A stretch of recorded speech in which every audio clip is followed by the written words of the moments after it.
Esposa Excelente, uma perspectiva bíblica, de Marta Pease. Capítulo 1. A esposa excelente. Quem a pode encontrar? A esposa que eu fui. Submissa? Eu ser uma esposa submissa? Com um grito enraivecido, peguei a Bíblia e atirei em meu velho amigo. Ed e sua esposa Jackie testemunhavam a meu marido Sanford e eu durante semanas. Ed havia acabado de me mostrar 1 Pedro 3:5, que diz: Pois foi assim também que a si mesmas se ataviaram outrora as santas mulheres que esperavam em Deus, estando submissas a seu próprio marido. Ele não precisou esperar muito pela minha resposta. De todas as coisas que eu desejava ser na vida, submissa não era uma delas. Felizmente, embora ainda esteja vivo em minhas lembranças, o incidente ocorreu há mais de 15 anos. É um retrato perfeito de minha antiga visão de submissão. Contudo, logo depois, tornei-me cristã e submeti minha vida ao Senhor Jesus Cristo e ao meu marido. Alma, outra boa amiga, certa vez ressaltou, após ouvir o meu testemunho, que minha conversão fora como domar um cavalo chucro. E ela estava certa. Mas deixe-me começar do início. Como filha única, meus pais me amaram e mimaram. Eu era cheia de vontades. Imagine meu choque aos 19 anos, quando o meu amor do colegial e eu nos casamos e descobri que o mundo não girava ao meu redor. Eu era egoísta, obstinada e irascível. Quando olho para aquele período, vejo que se Sanford não me amasse o bastante para estar ao meu lado, nosso casamento teria fracassado logo no início. Pensei equivocadamente que me casar e ter filhos me faria feliz. Isto me contentou durante algum tempo, mas logo já estava procurando algo mais. Busquei felicidade em organizações comunitárias, educação, trabalhos e festas. Cada uma destas atividades entreteve-me durante algum tempo. No entanto, sempre ansiava por algo mais. Nunca me satisfazia. Com o passar do tempo, decidi dedicar-me a uma carreira profissional. Tinha certeza de que isto resolveria meu problema. Então, fiz um curso avançado na área de enfermagem e finalmente dava aulas no curso de enfermagem numa faculdade local. Eu gostava realmente de ensinar enfermagem. Contudo, todos os meus esforços eram centrados em agradar a mim mesma e em desenvolver-me em minha profissão. Logo, o meu casamento começou a desmoronar. Eu me tornara uma feminista vaidosa que deixaria sua marca no mundo, à minha maneira. Na época em que comecei a lecionar, começamos a construir a casa de nossos sonhos, no estilo vitoriano, com uma ampla varanda em 3 lados. À medida que o tempo passava, descobrimos que o construtor estava nos roubando grande quantia de dinheiro. Ele nos deixou uma casa inacabada com mais de $15.000 em penhor da propriedade. Tentei fugir de toda aquela pressão, bebendo e indo a festas. Afinal, decidi que realmente precisava de liberdade. Comecei a fazer planos secretos de deixar minha família. Pensei em deixar as crianças com Sanford, aliviando minha consciência com o pensamento de que Sanford era bem mais estável do que eu. Felizmente, Deus tinha outro plano para mim. Deus interveio enviando 3 pessoas à minha vida. Uma delas é Katrina, minha querida amiga cristã, com quem dividi um escritório na faculdade. Sentia-me como que acorrentada ao apóstolo Paulo. Eu debochava de sua fé cristã e gritava com ela quando ela tentava falar comigo a respeito do Senhor. Algumas vezes ela ia para casa em lágrimas por minha causa. Foi nesta época em que eu dividia meu escritório com Katrina que o Senhor enviou Ed e Jack de volta a Atlanta. Renovamos a amizade que havia começado anos antes na faculdade. Mas admito que tinha curiosidade a respeito deles porque ouvira um boato de que eles estavam seguindo uma religião. E eles estavam. Estando entre eles 2 e Katrina, não havia como evitar falar sobre Deus ou sobre sua palavra. Debaixo de convicção. Enquanto meus planos de abandonar minha família progrediam, tornava-me mais e mais apreensiva. Logo, comecei a ficar cheia de ansiedade e daquilo que o mundo chama de síndrome do medo. Afogar minha dor emocional na bebida só me deixava mais ansiosa e deprimida. Ed continuava dizendo para eu orar e ler o Evangelho de João. Por fim, totalmente desesperada, aceitei seu conselho. Eu estava tendo um colapso e pensei que precisava de ajuda de psiquiatra.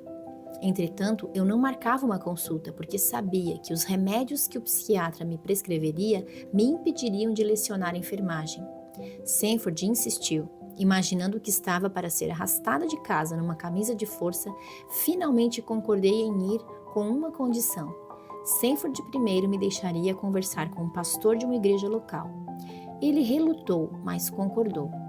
Em breve, estávamos frequentando uma igreja com nossos amigos Ed e Jack. Durante esse tempo, continuei a ler o Evangelho de João repetidas vezes. Muito do que lia eu já sabia e cria. Jesus era Deus, o único Salvador, e ele havia morrido na cruz para pagar a penalidade por meus pecados. Eu havia aprendido esses fatos quando era criança, mas não conhecia a Deus pessoalmente. Apesar de querer, eu não sabia como conhecê-lo. Uma noite, contudo, enquanto Sanford estava no trabalho e nossos filhos Anna e David dormiam, eu estava na cama lendo o Evangelho de João, como vinha fazendo por muitas noites. Aquela noite seria diferente. Quando cheguei a João 14, li aquelas que se tornaram as palavras muito conhecidas de Jesus. Se me pedirdes alguma coisa em meu nome, eu o farei. João 14, 14. Disse em voz alta, isto não é verdade.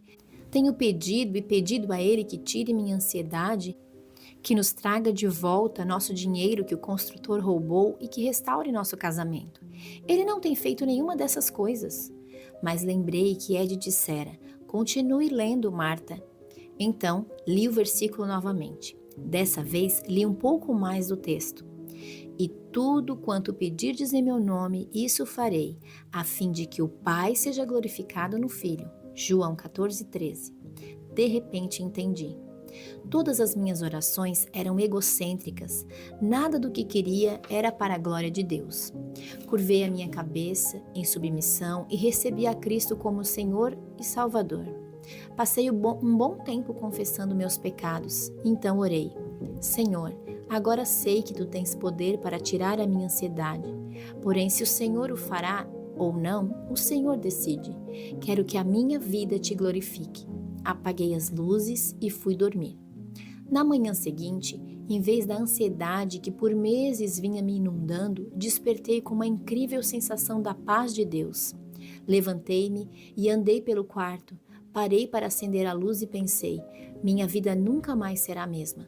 Finalmente encontrei o que vinha procurando. Jesus Cristo, não eu, era agora o Senhor da minha vida. Como minha vida mudou.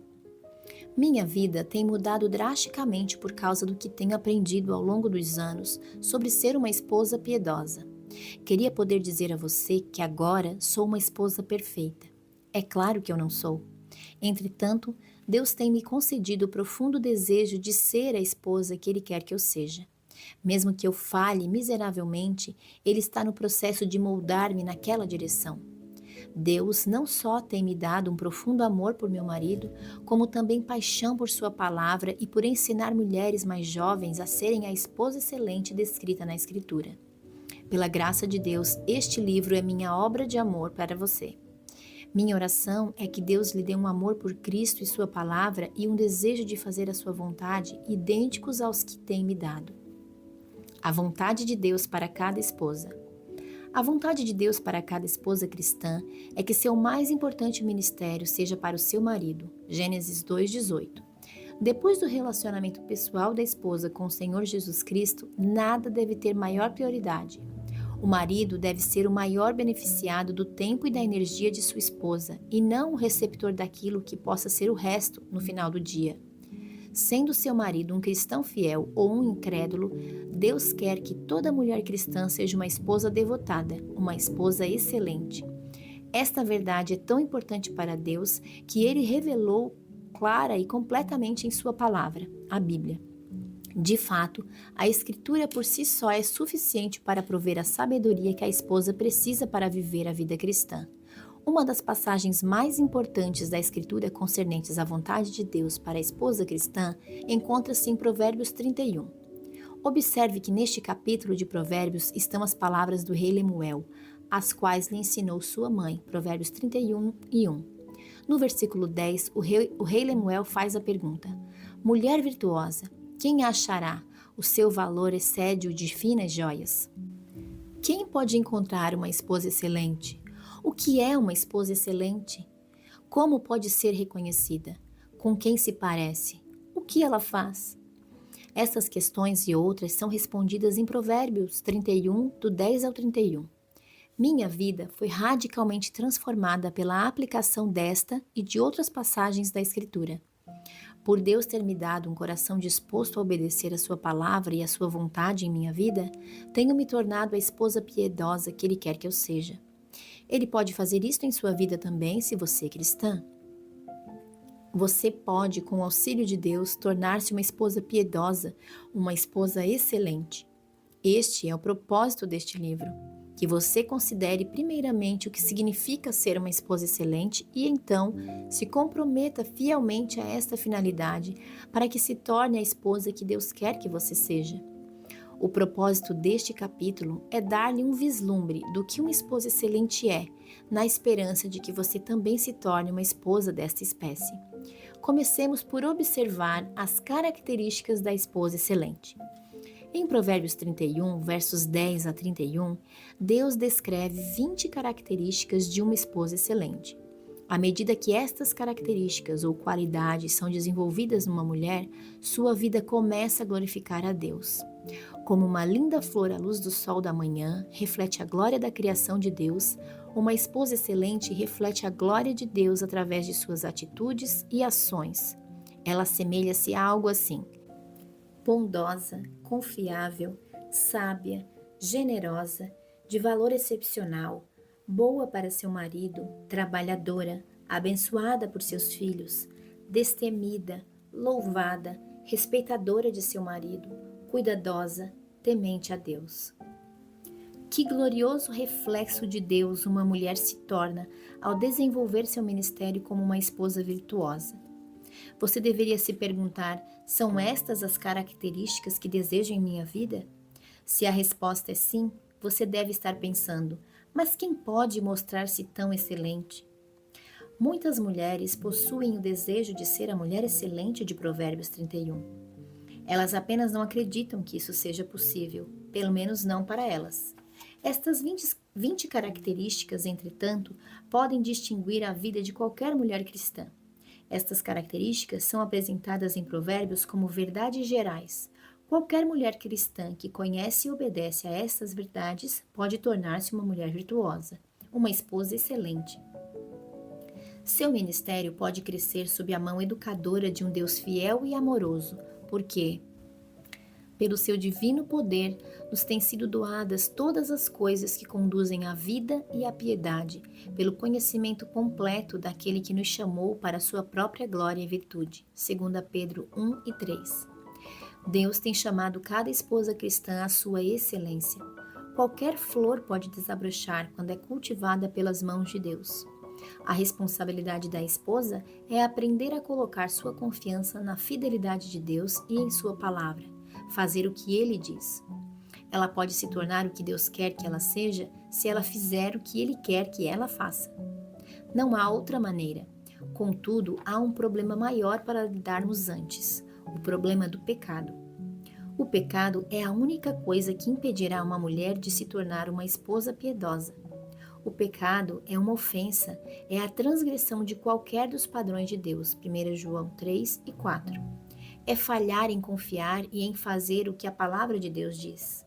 Pecado é tentar fazer as coisas a seu próprio modo, em vez de fazê-las do modo de Deus. É presumir que Deus a ajudará, mesmo quando está negligenciando a verdade dele. Pecado é pensar que pode conseguir fazer qualquer coisa sem o auxílio de Deus. A má notícia é que há várias maneiras de pecar. A boa nova é que o próprio Deus providenciou o remédio para o pecado. Aquele que não conheceu o pecado, Jesus Cristo, Ele, Deus, o fez pecado por nós, para que nele fôssemos feitos justiça de Deus. 2 Coríntios 5, 21. Quando a esposa confia em Jesus Cristo como seu Senhor e Salvador, Ele a salva do pecado. Ele a liberta do domínio mortal do pecado. Ela não mais é escrava do pecado. Sabendo isto, que foi crucificado com ele o nosso velho homem, para que o corpo do pecado seja destruído e não sirvamos o pecado como escravos. Romanos 6:6. O Senhor Jesus disse desta maneira: em verdade vos digo, todo o que comete pecado é escravo do pecado. Se, pois, o Filho vos libertar, verdadeiramente sereis livres. João 8, 34, 36.